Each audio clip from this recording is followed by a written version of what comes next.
Get ready to check out an incredible lodge in Iowa. Steve Hansen is giving the grand tour, and you're going to get to check out some 190-inch, 200-inch deer and hear some great stories. Hope you guys enjoyed this episode. Here we go.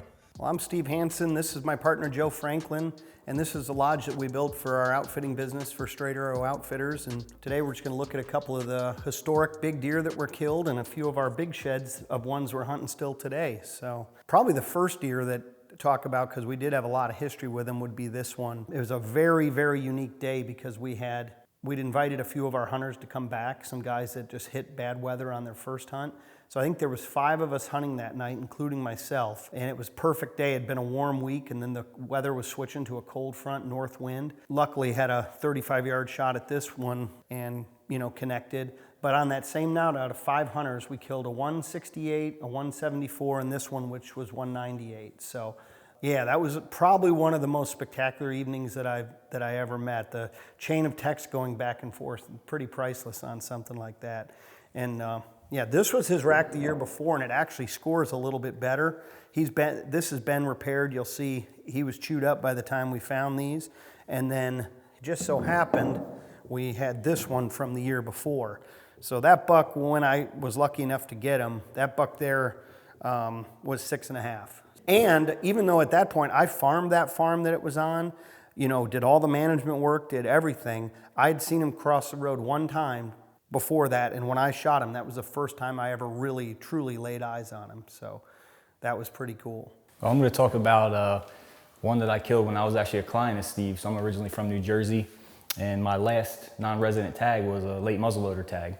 So I came in late muzzleloader of 2017, and this deer right here up on the wall, giant body deer. A lot of bow hunters had tried to kill him, and he was never seen. I think it was like December 31st, we had temperatures that were -15 wind chill, and I went into a turnip plot, and at 1:30 in the afternoon, he was the 3rd deer on the field.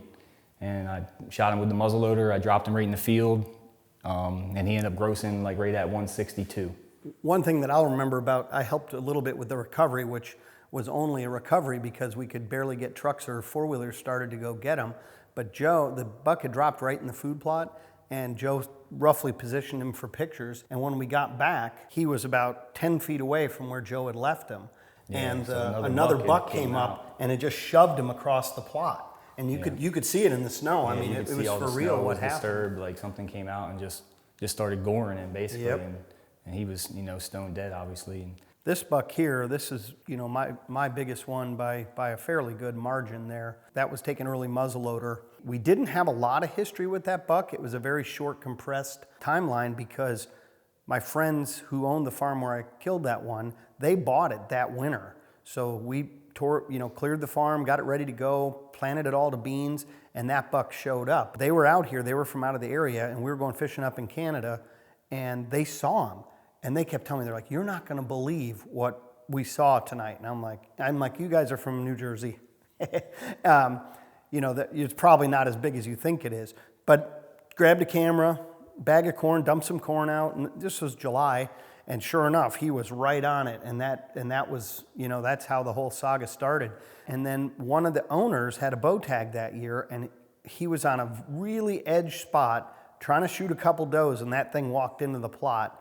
And he actually had a shot at it and just barely clipped its leg. I mean, just enough to leave a drop. We didn't know where the hit was, but it clipped its back leg. It hit low and way back somehow. That would have been about October 6th. And then I was hunting him during early muzzleloader, and I shot him on the 18th, and it was in the middle of a downpouring rainstorm. I mean, as hard as it can possibly rain. And it was there was probably 4 or 5 other bucks in the plot when I shot, and it was thundering and lightning, and that one hauled out of there, and the other bucks never even lifted their head. That's how I knew I hit him. It was about a 150-yard shot, which there would have been no reason I would have missed it, except for the wind and rain. So, and ironically, because of the wet weather, I had called our local game warden and asked permission to walk across his 40, and he was a neighbor, and we knew him well, and he understood and let me go in there, and then happened to get that buck that night. So that was good validation that we did everything right. The next buck is one that I shot last year up in the corner. My biggest buck, my biggest archery buck, a farm that me and our partner Ellis owned together. It's a 120 acre farm. We were cleaning up around the lodge. It was kind of like today. It was a little wind and rain. A front was coming through. I didn't get to the tree until probably about 4:30 in the afternoon. And one of our other, it's just a giant 8 body-wise management buck that we were gonna shoot. He came out probably about 5:30 on the opposite side of the field. And I decided then that if he comes across the field, I was gonna shoot him no matter what. And then 15 minutes before last light, he walks into the food plot, starts feeding on the radishes about 40 yards away. And I'm thinking, I'm not gonna get a shot at this deer. I'm losing light fast.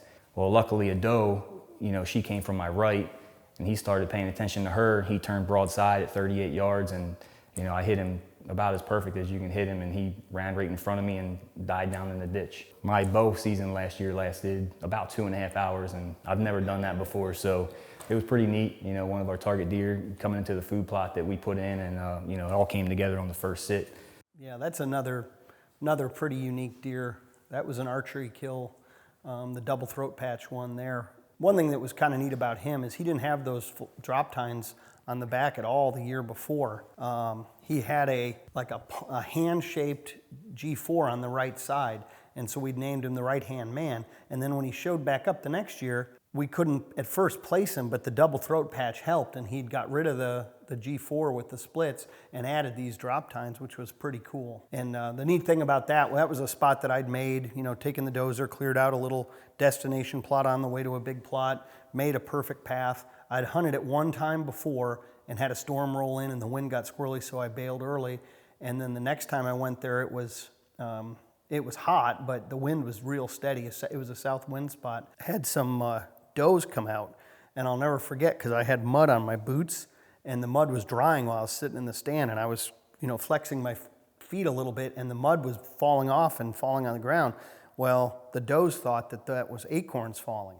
So they all migrated to literally right beneath my tree. Well, then he comes right out like he's supposed to, but now I have these does there, and I'm in a seated position, which I'm not crazy about shooting from because he was on sort of my wrong side. So I kind of had to stand up, draw, and shoot all in one motion. And I hit him a little further back, or at least in my mind I thought I did. So I waited till black dark and snuck out, and we came back the next morning. Luckily at that point he'd made it 50 yards. He was hit better than I thought. So, but yeah, he gross score 187, so that was pretty cool. This one right here was a deer. Again, I was a client of Steve's back in 2014. They called him Big Ugly. A bunch of pictures of him, and actually a bow hunter hit him in the shoulder. You can see where we dug a rage broadhead out of his shoulder. It was second gun season, and it started snowing that night, and he was one of the last ones out on the food plot, but he was walking out like nothing was wrong with him. He just came out, started feeding, about 100, 104 yards, 105 I think it was. Yeah, I shot him, and he grossed right at like 154 and some change. And then this one over here was a deer that we didn't think we had any pictures of. It was 2020. It's really just a cattle pasture farm. It was late muzzleloader, right before Christmas. It warmed up, and I just figured, well, I'll go sit the back of this, this pasture field. I had a ground blind there for some reason. And I actually saw a decent amount of deer. 2 bucks that came by before him were missing one side of the rack already. And then I saw him just kind of milling around for about 45 minutes, and I could just see a giant frame deer. He's 23 inches wide, he's got 25 plus inch main beams, and then he finally followed a doe up in front of me about 75 yards, and I got a really good shot with my muzzleloader, a tripod, and he ran off, died down in the little valley. And after we got back and started looking at pictures, we did have a couple of pictures of him, but you would have never thought that he had a 23 inch spread and had a big frame like that. So it was just almost like a bonus buck we didn't even really know about. The other 2 deer, since our other partner Ellis can't be here, those 2 are his deer. I was in on the recovery or helped with enough to know about both of the hunts, but the one on the left was actually on a farm that I owned at the time, and it was the second to last day of early muzzleloader, and he just asked me if there was a spot he could go shoot a cull buck. He had his son with him, and so it had to sit in a hut. He couldn't hunt like he would normally hunt, and I said, well, there's this buck, and he's, in our minds, he was one we wanted to get. He's a very mature deer, really good mass, but he ended up getting an opportunity at that one. There was 3 cull bucks on the farm, that being the nicest of them. And so he lucked out and got that, but I'll never forget because I heard him shoot. So then I texted him and he told me what had happened, and he said he was gonna wait. And I said, well, you know, you've already kind of spooked this area, just drive over right to my stand and pick me up. And so he drove over there, and when I got in his truck, his son asked me, he said, hey, did you get one? And I said, no. And he said, we did, and he was super psyched. So I'll always remember that about that one. And then the other buck, that's actually, it's hard to see it from here, but that buck has a lot of extra points and stuff. That one grosses 194. And the challenge of that farm, it's a very active working cattle farm. So you're gonna put up with the cows. And that's where I always got frustrated and, you know, kind of didn't put as much effort into it. Well, once they did, they got that buck found. And even though I've told you guys don't hunt early morning in October, he shot that early muzzleloader in October in the morning. Yeah, I was gonna say this is a classic deer. I mean, this is super, super long time ago. This would have been in the 90s. But I was actually guiding for a different outfitter at the time.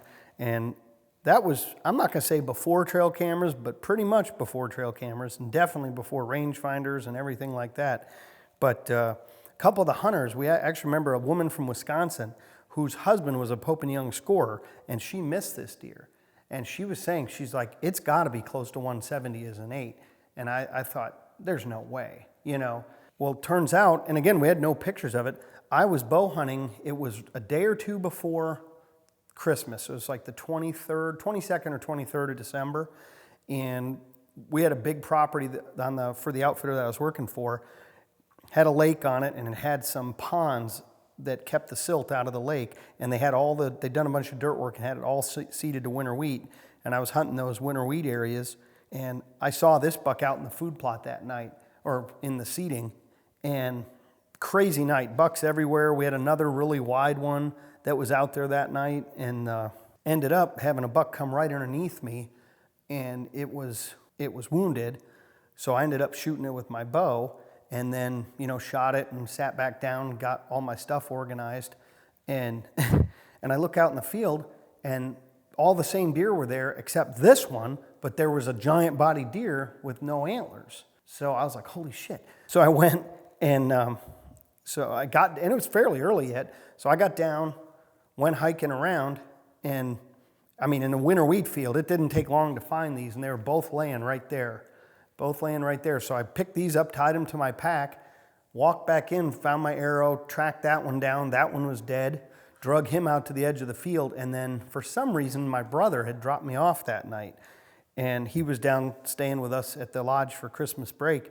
And so he came and picked me up, and I had the arrow, and I had these, so I had to make up a story. I said, I shot one, and I started tracking it, and I found these, and he was like freaking out.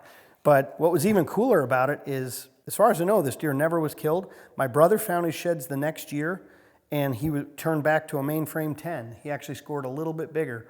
But I had these scored at the Iowa Deer Classic one year, and this one net scores without a spread, because you can't have a spread on a net score without a skull plate, but it nets 152. So with an 18-inch spread, he would be a net Booner as a clean 8. So, and what you don't realize is he's got 28-inch main beams. He's got huge beams and obviously tons of mass. But yeah, these are a classic set of sheds. We've, you know, brought them to the shows for years. I mean, almost everybody that knows us has checked out these sheds. They're kind of the classic story. This shed right here is off of the same farm where Ellis killed his 190, the one that we leased for a few years just for ourselves. The deer we called Wingman. You know, we first got pictures of him, really not a big bodied deer. We kind of thought he might have only been a 3-year-old deer this year. So we found this, actually I think we do have the other side somewhere. Yeah. I think we did find both sides and figured that he would have gone right at 160. So, you know, that's about a 12-inch drop tine right there. Yeah, had all that beam. You know, just this antler right here is probably, I think it was right at 80 inches. Mm-hmm. And then the following year, he actually got smaller, you know, so we put a little bit of pressure on him and we hunted him, but we never got him killed, and he disappeared, so we don't really know what happened to this deer. This is an antler that our partner Ellis found on the farm. We closed on it in January, and in March we found this shed. So we were pretty excited. You know, this shed measures 87 inches. He ended up showing up on camera last year for a little bit in August, And then, again, he disappeared. So we have a few pictures of him from last year. We've got the shed from the year before, and then nothing this year. So we're not sure what happened to him, but just a giant 6x. I think the other side was a 6-point side also. And then we found this set of sheds, the same spring. So we had just bought the farm. We had pictures of this deer that year, and found both sides of his sheds. Hunted him last year. He's really nocturnal. Never got him killed, and we're still hunting this deer. He's turned into a typical. Well, he's typical here, but he's a mainframe 5x5. It's giant brows, heavy mass. Probably a 170 type deer, and again, he's nocturnal, and we're trying to figure him out.